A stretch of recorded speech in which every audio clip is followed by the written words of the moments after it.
श्री सुब्रह्मण्य सहस्रनामावलिः। ओम अचिन्त्य शक्तये नमः। ओम अनघाय नमः। ओम अक्षोभ्याय नमः। ओम अपराजिताय नमः। ओम अनाथवत्सलाय नमः। ओम अमोघाय नमः। ओम अशोकाय नमः। ओम अजराय नमः। ओम अभयाय नमः। ओम अत्युदाराय नमः। ओम अघहराय नमः। ओम अग्रगण्याय नमः। ओम अद्रिजासुताय नमः। ओम अनन्तमहिम्ने नमः। ओम अपाराय नमः। ओम अनन्तसौख्यप्रदाय नमः। ओम अव्ययाय नमः। ओम अनन्तमोक्षदाय नमः। ओम अनादये नमः। ओम अप्रमेयाय नमः। ओम अक्षराय नमः। ओम अच्युताय नमः। ओम अकल्मषाय नमः। ओम अभिरामाय नमः। ओम अग्रधुर्याय नमः। ओम अमितविक्रमाय नमः। ओम अनाथनाथाय नमः। ओम अमलाय नमः। ओम अप्रमत्ताय नमः। ओम अमरप्रभवे नमः।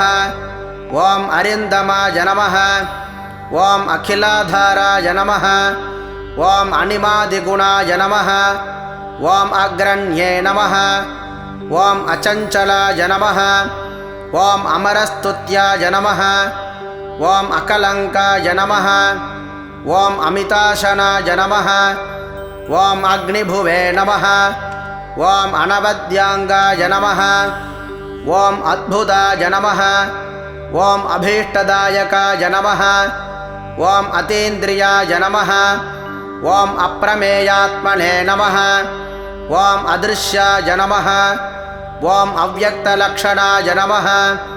ओम आपद्विनाशकाय नमः। ओम आर्याय नमः। ओम आढ्याय नमः। ओम आगमसंस्तुताय नमः। ओम आर्तसंरक्षणाय नमः। ओम आद्याय नमः। ओम आनन्दाय नमः। ओम आर्यसेविताय नमः। ओम आश्रितेष्टार्थवरदाय नमः। ओम आनन्दिने नमः। ओम आर्तफलप्रदाय नमः। ओम आश्चर्यरूपाय नमः। ओम आनन्दाय नमः। ओम आपन्नार्तिविनाशनाय नमः। ओम इभवक्त्रानुजाय नमः। ओम इष्टाय नमः। ओम इभासुरहरात्मजाय नमः। ओम इतिहासश्रुतिस्तुत्याय नमः। ओम इन्द्रभोगफलप्रदाय नमः। ओम इष्टापूर्तफलप्राप्तये नमः। ओम इष्टेष्टवरदायकाय नमः। ओम इहामुत्रेष्टफलदाय नमः। ओम इष्टदाय नमः। ओम इन्द्रवन्दिताय नमः। ओम ईडनीयाय नमः। ओम ईशपुत्राय नमः। ओम ईप्सितार्थप्रदायकाय नमः। ओम ईतिभीतिहराय नमः। ओम ईड्याय नमः। ओम ईशणात्रयवर्जिताय नमः। ओम उदारकीर्तये नमः। ओम बुद्ध्योगिने नमः। ओम उत्कृष्टोरुपराक्रमाय नमः। ओम उत्कृष्टशक्तये नमः। ओम उत्साहाय नमः। ओम उदाराय नमः। ओम उत्सवप्रियाय नमः। ओम उज्जृम्भाय नमः। ओम उद्भवाय नमः। ओम उग्राय नमः। ओम उदग्राय नमः। ओम उग्रलोचनाय नमः। ओम उन्मत्ताय नमः। ओम उग्रशमनाय नमः। ओम उद्वेगघ्नोरगेश्वराय नमः। ओम उरुप्रभावाय नमः। ओम उदीर्णाय नमः। ओम उमापुत्राय नमः। ओम उदारधिये नमः। ओम ऊर्ध्वरेतस्सुताय नमः। ओम ऊर्ध्वगदिताय नमः। ओम ऊर्जपालकाय नमः। ओम ऊर्जिताय नमः। ओम ऊर्ध्वगाय नमः। ओम ऊर्ध्वाय नमः। ओम ऊर्ध्वलोकैकनायकाय नमः। ओम ऊर्जवते नमः। ओम ऊर्जितोदाराय नमः। ॐ ऊर्जितोर्जितशासनाय नमः ॐ ऋषिदेवगणस्तुत्याय नमः ॐ ऋणत्रयविमोचनाय नमः ॐ ऋजुरूपाय नमः ॐ ऋजुकराय नमः ॐ ऋजुमार्गप्रदर्शनाय नमः ॐ ऋतुभराय नमः ॐ ऋजुप्रीताय नमः ॐ ऋषभाय नमः ॐ ऋद्धिदाय नमः ॐ ऋताय नमः ॐ लुलितोद्धारकाय नमः ॐ लूतभवभाषप्रभञ्जनाय नमः ॐ येनाङ्गधरसत्पुत्राय नमः ॐ एकस्मै नमः ॐ येनो विनाशनाय नमः ॐ ऐश्वर्यदाय नमः ॐ ऐन्द्रभोगिने नमः ॐ ऐतिह्याय नमः ॐ ऐन्द्रवन्दिताय नमः ॐ ओजस्विने नमः ॐ ओषधिस्थानाय नमः ॐ ओजोदाय नमः ॐ ओदनप्रदाय नमः ॐ औदार्यशीलाय नमः ॐ औमेयाय नमः ॐ औग्राय नमः ॐ औन्नत्यदायकाय नमः ॐ औदार्याय नमः ॐ औषधकराय नमः ॐ औषधाय नमः ॐ औषधाकाराय नमः ॐ अंशुमालिने नमः ॐ अंशुमालीड्याय नमः ॐ अम्बिकातनयाय नमः ॐ अन्नदाय नमः ॐ अन्धकारिसुताय नमः ॐ अन्धत्वहारिणे नमः ॐ अम्बुजलोचनाय नमः ॐ अस्तमायाय नमः ॐ अमराधीशाय नमः ॐ अस्पष्टाय नमः ॐ अस्तोकपुण्यदाय नमः ॐ अस्तामित्राय नमः ॐ अस्तरूपाय नमः ॐ अस्खलत्सुखदिदायकाय नमः ॐ कार्तिकेयाय नमः ॐ कामरूपाय नमः ॐ कुमाराय नमः ॐ क्रौञ्चधारणाय नमः ॐ कामदाय नमः ॐ कारणाय नमः ॐ काम्याय नमः ॐ कमनीयाय नमः ॐ कृपाकराय नमः ॐ काञ्चनाभाय नमः ॐ कान्तियुक्ताय नमः ॐ कामिने नमः ॐ कामप्रदाय नमः ॐ कवये नमः ॐ कीर्तिकृते नमः ॐ कुक्कुटधराय नमः ॐ कूटस्थाय नमः ॐ कुवलेक्षणाय नमः ॐ कुङ्कुमाङ्गाय नमः ॐ क्लमहराय नमः ॐ कुशलाय नमः ॐ कुक्कुटध्वजाय नमः ॐ कुशानुसम्भवाय नमः ॐ क्रूराय नमः ॐ क्रूरघ्नाय नमः ॐ कलितापहृते नमः ॐ कामरूपाय नमः ॐ कल्पतरवे नमः ॐ कान्ताय नमः ॐ कामिददायकाय नमः ॐ कल्याणकृते नमः ॐ कान्ताय नमः ॐ कृपालभे नमः ॐ करुणाकराय नमः ॐ कलुषघ्नाय नमः ॐ क्रियाशक्तये नमः ॐ कठोराय नमः ॐ कवचिने नमः ॐ कृतिने नमः ॐ कोमलाङ्गाय नमः ॐ कुशप्रीताय नमः ॐ कुत्सितघ्नाय नमः ॐ कलाधराय नमः ॐ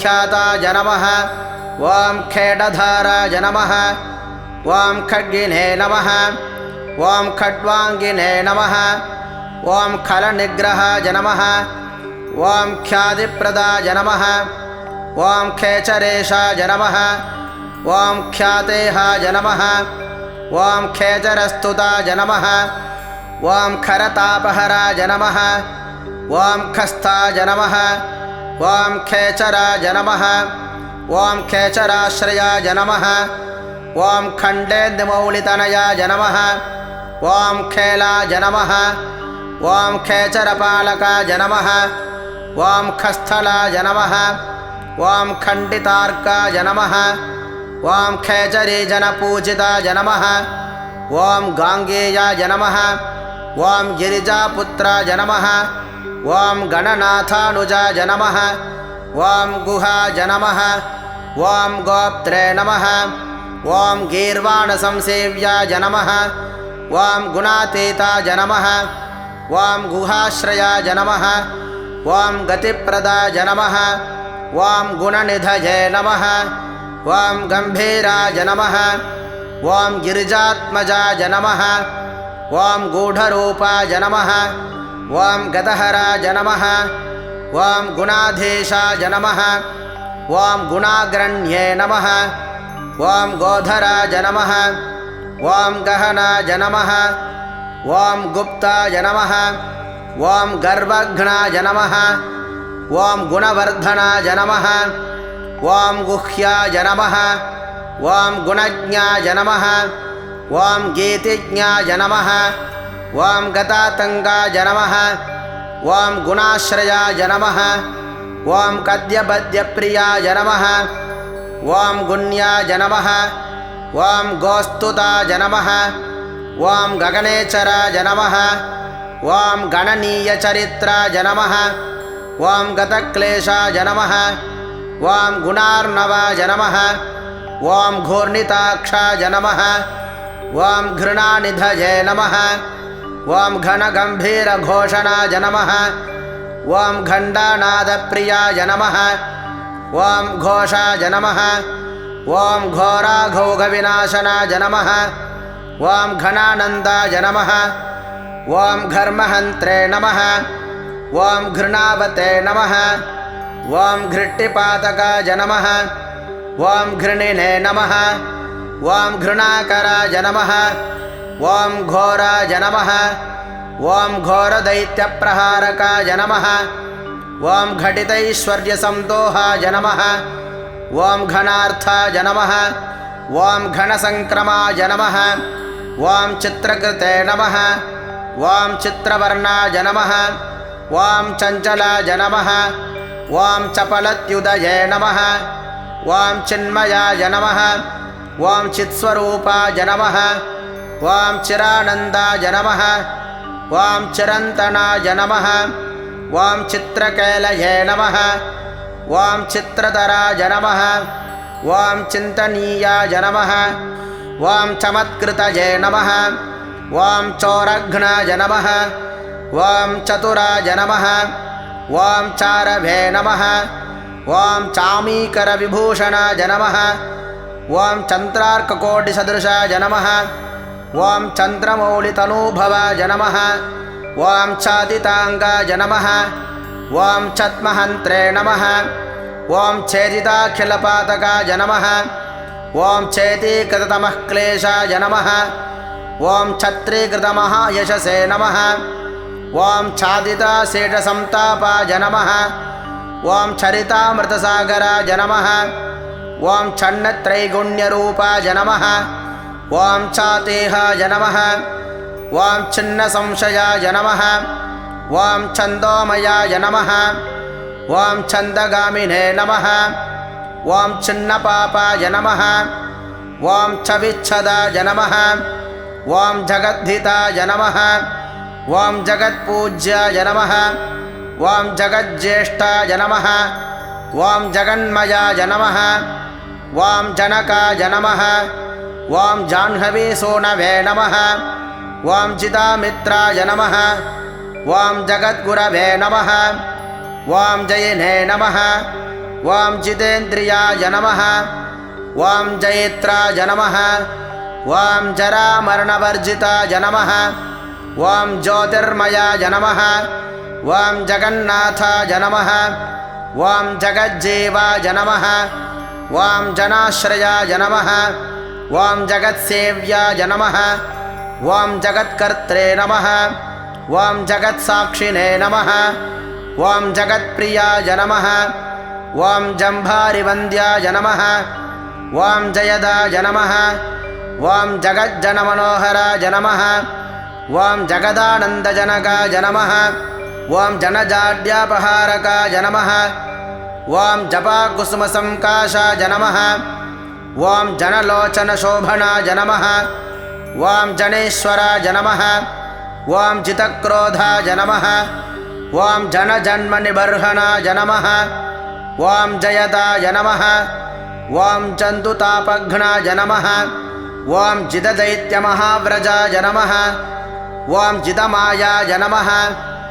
ॐ जितक्रोधाय नमः ॐ जितसंगाय नमः ॐ जनप्रियाय नमः ॐ जञ्झानिलमहावेगाय नमः ॐ झरिताशेषपातकाय नमः ॐ झर्झरीकृतदैत्योघाय नमः ॐ झल्लरीवाद्यसंप्रियाय नमः ॐ ज्ञानमूर्तये नमः ॐ ज्ञानगम्याय नमः ॐ ज्ञानिने नमः ॐ ज्ञानमहानिधये नमः ॐ टङ्कारनृत्तविभवाय नमः ॐ टङ्कवज्रध्वजाङ्किताय नमः ॐ टङ्किताखिललोकाय नमः ॐ टङ्कितैनस्तमोरवये नमः ॐ डम्बरप्रभवाय नमः ॐ डम्भाय नमः ॐ डम्बाय नमः ॐ डमरुगप्रियाय नमः ॐ डमरोत्कटसन्नादाय नमः ॐ डिम्भरूपस्वरूपकाय नमः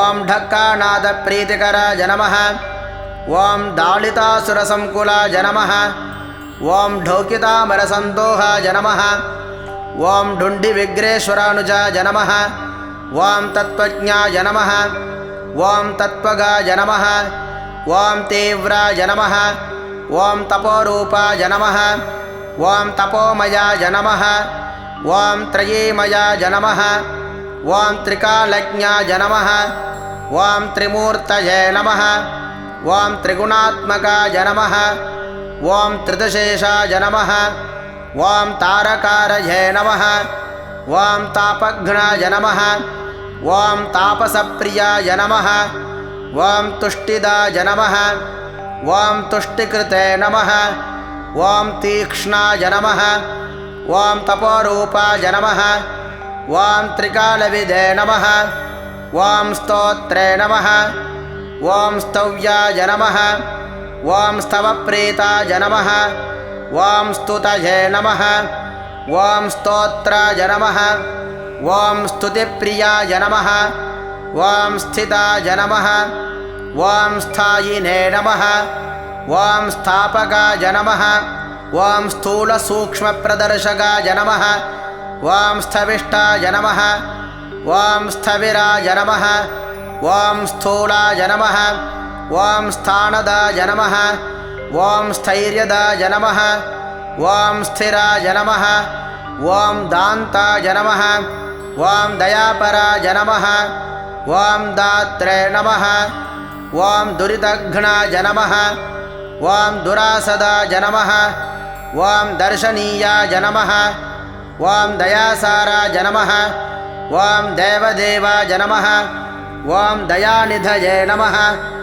ॐ दुराधर्षाय नमः ॐ दुर्विगाह्याय नमः ॐ दक्षाय नमः ॐ दर्पणशोभिताय नमः ॐ दुर्धराय नमः ॐ दानशीलाय नमः ॐ द्वादशाक्षाय नमः ॐ द्विषट्भुजाय नमः ॐ द्विषट्कर्णाय नमः ॐ द्विषट्बाहवे नमः ॐ दीनसन्तापनाशनाय नमः ॐ दन्तशूकेश्वराय नमः ॐ देवाय नमः ॐ दिव्याय नमः ॐ दिव्याकृतये नमः ॐ दमाय नमः ॐ दीर्घवृत्ताय नमः ॐ दीर्घबाहवे नमः ॐ दीर्घदृष्टये नमः ॐ दिवस्पतये नमः ॐ दण्डाय नमः ॐ दमयित्रे नमः ॐ दर्पाय नमः ॐ देवसिंहाय नमः ॐ दृढव्रताय नमः ॐ दुर्लभाय नमः ॐ दुर्गमाय नमः ॐ दीप्ताय नमः ॐ दुष्प्रेक्ष्याय नमः ॐ दिव्यमण्डनाय नमः ॐ दुरोदरघ्नाय नमः ॐ दुःखघ्नाय नमः ॐ दुरारिघ्नाय नमः ॐ दिशाम्पतये नमः ॐ दुर्जयाय नमः ॐ देवसेनेशाय नमः ॐ दुर्ज्ञेयाय नमः ॐ दुरतिक्रमाय नमः ॐ दम्भाय नमः ॐ दृप्ताय नमः ॐ देवर्षये नमः ॐ दैवज्ञाय नमः ॐ दैवचिन्तकाय नमः ॐ धरंधराय नमः ॐ धर्मपराय नमः ॐ धनदाय नमः ॐ धृतिवर्धनाय नमः ॐ धर्मेशाय नमः ॐ धर्मशास्त्रज्ञाय नमः ॐ धन्विने नमः ॐ धर्मपरायणाय नमः ॐ धनाध्यक्षाय नमः ॐ धनपतये नमः ॐ धृतिमते नमः ॐ धूतगिल्बिषाय नमः ॐ धर्महेतवे नमः ॐ धर्मशूराय नमः ॐ धर्मकृते नमः ॐ धर्मविदे नमः ॐ ध्रुवाय नमः ॐ धात्रे नमः ॐ धीमते नमः ॐ धर्मचारिणे नमः ॐ धन्याय नमः ॐ धुर्याय नमः ॐ धृतव्रताय नमः ॐ नित्योत्सवाय नमः ॐ नित्यतृप्ताय नमः ॐ निर्लेपाय नमः ॐ निश्चलात्मकाय नमः ॐ निरवध्याय नमः ॐ निराधाराय नमः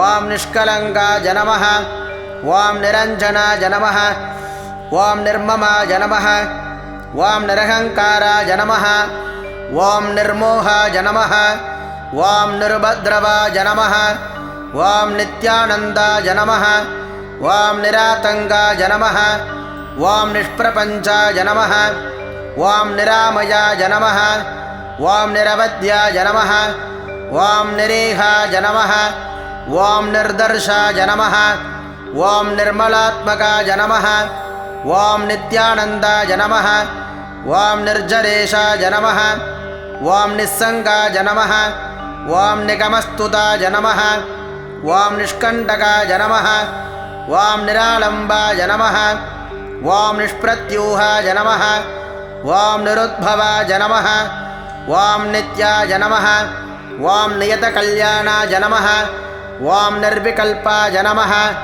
ॐ निराश्रयाय नमः ॐ नेत्रे नमः ॐ निधये नमः ॐ नैकरूपाय नमः ॐ निराकाराय नमः ॐ नदीसुताय नमः ॐ पुलिन्दकन्यारमणाय नमः ॐ पुरुजिते नमः ॐ परमप्रियाय नमः ॐ प्रत्यक्षमूर्तये नमः ॐ प्रत्यक्षाय नमः ॐ परेशाय नमः ॐ पूर्णपुण्यदाय नमः ॐ पुण्याकराय नमः ॐ पुण्यरूपाय नमः ॐ पुण्याय नमः ॐ पुण्यपरायणाय नमः ॐ पुण्योदयाय नमः ॐ परस्मै ज्योतिषे नमः ॐ पुण्यकृते नमः ॐ पुण्यवर्धनाय नमः ॐ परानन्दाय नमः ॐ परतराय नमः ॐ पुण्यकीर्तये नमः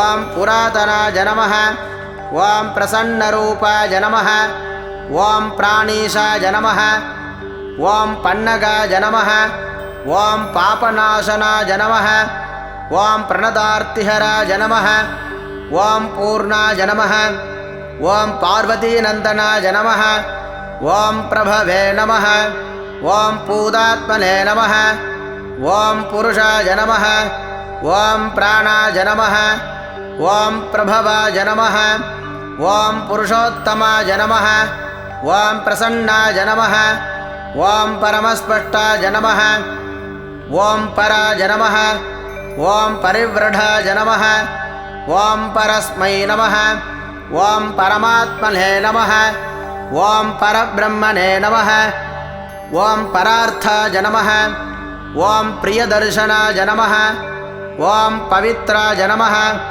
ॐ पुष्टिदाय नमः ॐ पूर्तये नमः ॐ पिङ्गलाय नमः ॐ पुष्टिवर्धनाय नमः ॐ पापहारिणे नमः ॐ पाशधराय नमः ॐ प्रमत्तासुरशिक्षकाय नमः ॐ पावनाय नमः ॐ पावकाय नमः ॐ पूज्याय नमः ॐ पूर्णानन्दाय नमः ॐ परात्पराय नमः ॐ पुष्कलाय नमः ॐ प्रवराय नमः ॐ पूर्वस्मै नमः ॐ पितृभक्ताय नमः ॐ पुरोगमाय नमः ॐ प्राणदाय नमः ॐ प्राणिजनकाय नमः ॐ प्रतिष्ठाय नमः ॐ पावकोद्भवाय नमः ॐ परब्रह्मस्वरूपाय नमः ॐ परमैश्वर्यकारणाय नमः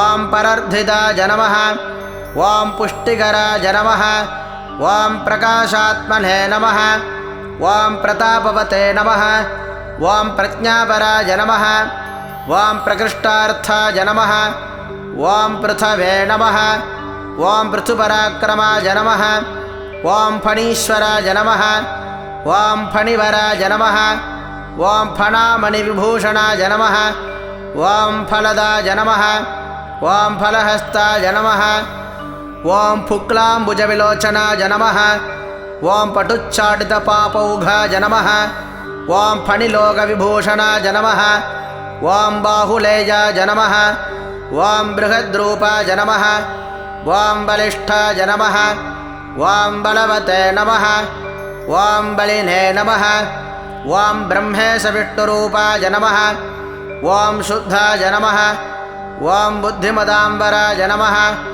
ॐ बालरूपाय नमः ॐ ब्रह्मगर्भाय नमः ॐ ब्रह्मचारिणे नमः ॐ बुधप्रियाय नमः ॐ बहुश्रुताय नमः ॐ बहुमताय नमः ॐ ब्रह्मण्याय नमः ॐ ब्राह्मणप्रियाय नमः ॐ बलप्रमथनाय नमः ॐ ब्रह्मणे नमः ॐ बहुरूपाय नमः ॐ बहुप्रदाय नमः ॐ बृहद्भानुतनोद्भूताय नमः ॐ बृहत्सेनाय नमः ॐ विलेशयाय नमः ॐ बहुबाहवे नमः ॐ बलश्रीमते नमः ॐ बहुदैत्यविनाशकाय नमः ॐ बिलद्वारान्तरालस्थाय नमः ॐ बहुशक्तिधनुर्धराय नमः ॐ बालार्गद्युतिमते नमः ॐ बालाय नमः ॐ बृहद्वक्षसे नमः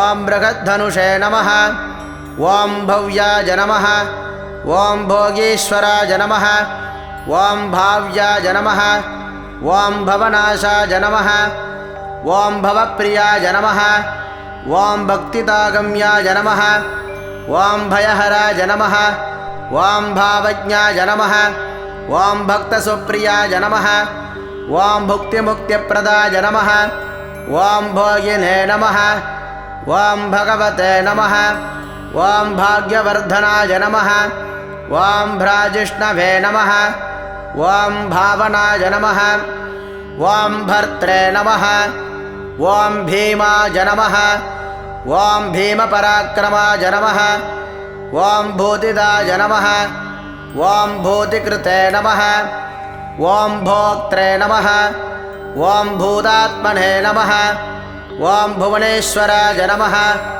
ॐ भावकाय नमः ॐ भीकराय नमः ॐ भीष्माय नमः ॐ भावकेष्टाय नमः ॐ भवोद्भवाय नमः ॐ भवतापप्रशमनाय नमः ॐ भोगवते नमः ॐ भूतभावनाय नमः ॐ भोज्यप्रदाय नमः ॐ भ्रान्तिनाशनाय नमः ॐ भानुमते नमः ॐ भुवनाश्रयाय नमः ॐ भूरिभोगप्रदाय नमः ॐ भद्राय नमः ॐ भजनीयाय नमः ॐ भिषग्वराय नमः ॐ महासेनाय नमः ॐ महोदाराय नमः ॐ महाशक्तये नमः ॐ महाद्युतये नमः ॐ महाबुद्धये नमः ॐ महावीर्याय नमः ॐ महोत्साहाय नमः ॐ महाबलाय नमः ॐ महाभोगिने नमः ॐ महामायिने नमः ॐ मेधाविने नमः ॐ मेखलिने नमः ॐ महते नमः ॐ मुनिस्तुत्याय नमः ॐ महामान्याय नमः ॐ महानन्दाय नमः ॐ महायशसे नमः ॐ महोर्जिताय नमः ॐ माननिधये नमः ॐ मनोरथफलप्रदाय नमः ॐ महोदयाय नमः ॐ महापुण्याय नमः ॐ महाबलपराक्रमाय नमः ॐ मानदाय नमः ॐ मतिदाय नमः ॐ मानिने नमः ॐ मुक्तामालविभूषणाय नमः ॐ मनोहराय नमः ॐ महामुख्याय नमः ॐ महर्धये नमः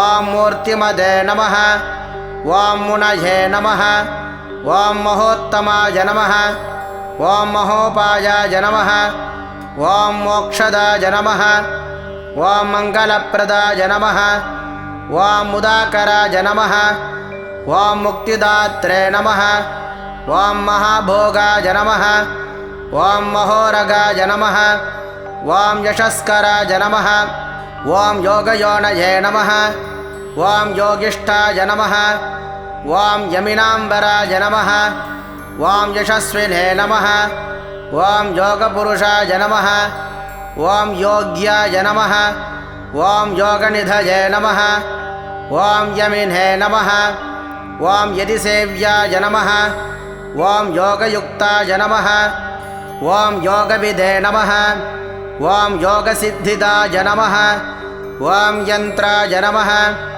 ॐ यन्त्रिणे नमः ॐ यन्त्रज्ञाय नमः ॐ यन्त्रवते नमः ॐ यन्त्रवाहकाय नमः ॐ यातनारहिताय नमः ॐ योगिने नमः ॐ योगीशाय नमः ॐ योगिनाम्बराय नमः ॐ रमणीयाय नमः ॐ रम्यरूपाय नमः ॐ रसज्ञाय नमः ॐ रसभावनाय नमः ॐ रञ्जनाय नमः ॐ रञ्जिताय नमः ॐ रायिने नमः ॐ रुचिराय नमः ॐ रुद्रसम्भवाय नमः ॐ रणप्रियाय नमः ॐ रणोदाराय नमः ॐ रागद्वेषविनाशनाय नमः ॐ रत्नार्चिषे नमः ॐ रुचिराय नमः ॐ रम्याय नमः ॐ रूपलावण्यविग्रहाय नमः ॐ रत्नाङ्गधराय नमः ॐ रत्नभूषणाय नमः ॐ रमणीयकाय नमः ॐ रुचिकृते नमः ॐ रोचमानाय नमः ॐ रञ्जिताय नमः ॐ रोगनाशनाय नमः ॐ राजीवाक्षाय नमः ॐ राजराजाय नमः ॐ रक्तमाल्यानुलेपनाय नमः ॐ राजद्वेदागमस्तुत्याय नमः ॐ रजसत्त्वगुणान्विताय नमः ॐ रजनीशकलारम्याय नमः ॐ रत्नकुण्डलमण्डिताय नमः ॐ रत्नसन्मौलिशोभाढ्याय नमः ॐ रणन्मञ्जीरभूषणाय नमः ॐ लोकैकनाथाय नमः ॐ लोकेशाय नमः ॐ ललिताय नमः ॐ लोकनायकाय नमः ॐ लोकरक्षाय नमः ॐ लोकशिक्षाय नमः ॐ लोकलोचनरञ्जिताय नमः ॐ लोकबन्धवे नमः ॐ लोकधात्रे नमः ॐ लोकत्रयमहाहिताय नमः ॐ लोकचूडामणये नमः ॐ लोकवन्द्याय नमः ॐ लावण्यविग्रहाय नमः ॐ लोकाध्यक्षाय नमः ॐ लीलावते नमः ॐ लोकोत्तरगुणान्विताय नमः ॐ वरिष्ठाय नमः ॐ वरदाय नमः ॐ वेद्याय नमः ॐ विशिष्टाय नमः ॐ विक्रमाय नमः ॐ विभवे नमः ॐ विबुधाग्रचराय नमः ॐ वश्याय नमः ॐ विकल्पपरिवर्जिताय नमः ॐ विपाशाय नमः ॐ विकतातङ्काय नमः ॐ विचित्राङ्गाय नमः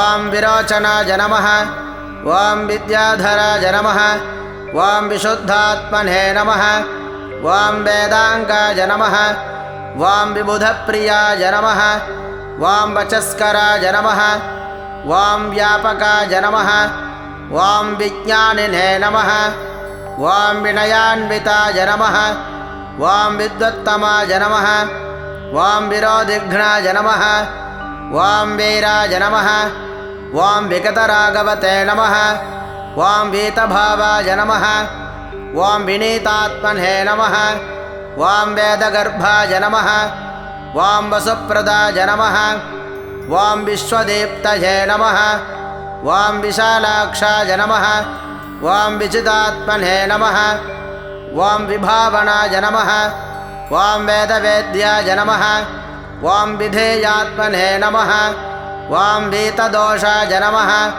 वां वेदविधे नमः वां विश्वकर्मणे नमः वां वीतभयाय नमः वां वागीशाय नमः वां वासवार्जिताय नमः वां वीरध्वंसाय नमः वां विश्वमूर्तये नमः वां विश्वरूपाय नमः वां वरासनाय नमः वां विशाखाय नमः वां विमलाय नमः वां वाग्मिने नमः वां विदुषे नमः वां वेदधराय नमः वां वटवे नमः वां वीरचूडामणये नमः वां वीराय नमः वां विद्वेषाय नमः वां विबुधाश्रयाय नमः वां विजयिने नमः वां विनयिने नमः वां वेत्रे नमः वां वरीयसे नमः वां विरजसे नमः वां वसवे नमः वां वीरघ्नाय नमः वां विज्वराय नमः वां वेद्याय नमः वां वेगवते नमः वां वीर्यवते नमः वां वशिने नमः वां वरशीलाय नमः वां वरगुणाय नमः वां विशोकाय नमः वां वज्रधारकाय नमः वां शरजन्मने नमः वां शक्तिधराय नमः वां शत्रुघ्नाय नमः वां शिखिवाहनाय नमः वां श्रीमते नमः वां शिष्टाय नमः वां शुचये नमः वां शुद्धाय नमः वां शाश्वताय नमः वां श्रुतिसागराय नमः वां शरण्याय नमः वां शुभदाय नमः वां शर्मणे नमः वां शिष्टेष्टाय नमः वां शुभलक्षणाय नमः वां शान्ताय नमः वां शूलधराय नमः वां श्रेष्ठाय नमः वां शुद्धात्मने नमः वां शङ्कराय नमः वां शिवाय नमः वां शितिकण्ठात्मजाय नमः वां शूराय नमः वां शान्तिदाय नमः वां शोकनाशनाय नमः वां षण्मातुराय नमः वां षण्मुखाय नमः वां षड्गुणैश्वर्यसंयुताय नमः वां षट्चक्रस्थाय नमः वां षटूर्मिघ्नाय नमः वां षडङ्गश्रुतिपारकाय नमः वां षड्भावरहिताय नमः वां षट्काय नमः वां षट्शास्त्रस्मृतिपारकाय नमः वां षड्वर्गदात्रे नमः वां षड्ग्रीवाय नमः वां षडरिघ्नाय नमः वां षडाश्रयाय नमः वां षट्किरीटधराय नमः वां षडाधाराय नमः वां षट्क्रमाय नमः वां षट्कोणमध्यनिलयाय नमः वां षण्डत्वपरिहारकाय नमः वां सेनान्ये नमः वां सुभगाय नमः वां स्कन्दाय नमः वां सुरानन्दाय नमः वां सतां गतये नमः वां सुब्रह्मण्याय नमः वां सुराध्यक्षाय नमः वां सर्वज्ञाय नमः वां सर्वदाय नमः वां सुखिने नमः वां सुलभाय नमः वां सिद्धिदाय नमः वां सौम्याय नमः वां सिद्धेशाय नमः वां सिद्धिसाधनाय नमः वां सिद्धार्थाय नमः वां सिद्धसङ्कल्पाय नमः वां सिद्धसाधवे नमः वां सुरेश्वराय नमः ॐ सुभुजाय नमः ॐ सर्वदृशे नमः ॐ साक्षिणे नमः ॐ सुप्रसादाय नमः ॐ सनातनाय नमः ॐ सुधापतये नमः ॐ स्वयं चोदिषे नमः ॐ स्वयंभुवे नमः ॐ सर्वतोमुखाय नमः ॐ समर्थाय नमः ॐ सत्कृतये नमः ॐ सूक्ष्माय नमः ॐ सुघोषाय नमः ॐ सुखदाय नमः ॐ सुहृदे नमः ॐ सुप्रसन्नाय नमः ॐ सुरश्रेष्ठाय नमः ॐ सुशीलाय नमः ॐ सत्यसाधकाय नमः ॐ सम्भाव्याय नमः ॐ सुमनसे नमः ॐ सेव्याय नमः ॐ सकलागमपारगाय नमः ॐ सुव्यक्ताय नमः ॐ सच्चिदानन्दाय नमः ॐ सुवीराय नमः ॐ सुजनाश्रयाय नमः ॐ सर्वलक्षणसम्पन्नाय नमः ॐ सत्यधर्मपराय नमः ॐ सर्वदेवमयाय नमः ॐ सत्याय नमः ॐ सदा मृष्टान्नदायकाय नमः ॐ सुधापिने नमः ॐ सुमतये नमः ॐ सत्याय नमः ॐ सर्वविघ्नविनाशनाय नमः ॐ सर्वदुःखप्रशमनाय नमः ॐ सुकुमाराय नमः ॐ सुलोचनाय नमः ॐ सुग्रीवाय नमः ॐ सुधृतये नमः ॐ साराय नमः